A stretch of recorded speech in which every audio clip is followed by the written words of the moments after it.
Is there an end to history? Whereas most generally think of history as a record of past events, philosopher Georg Wilhelm Friedrich Hegel considered it to be a rational process, moving towards completion. Make no mistake, by end of history, Hegel wasn't prophesizing the end of the world. But to discover what he did mean, we must first ask ourselves, what is history? According to Hegel, history is the progression of reason brought about largely by confrontation and conflict.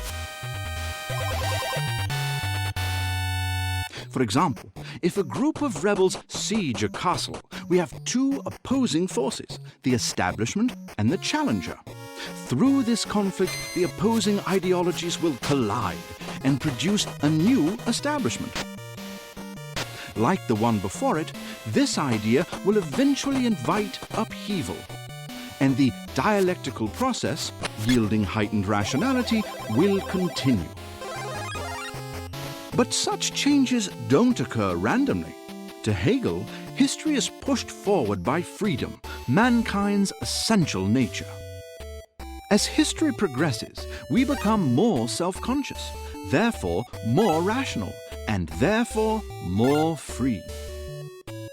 For example, as a warrior gains more experience points, he is granted more skills.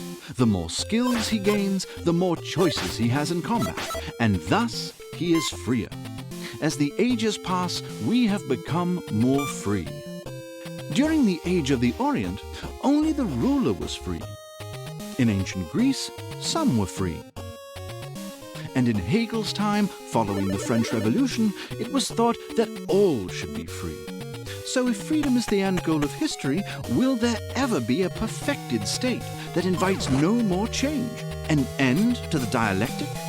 In his book, The Phenomenology of Spirit, Hegel devised the concept of world spirit, or the manifestation of reason exhibited through a society's culture, including its philosophy, religion, and art.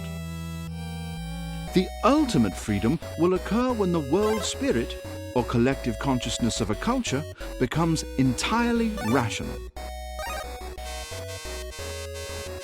Only then can a unified society be established in which its laws and institutions will invite no more change, because they are in perfect harmony with their culture, and thus the dialectical process of history will end.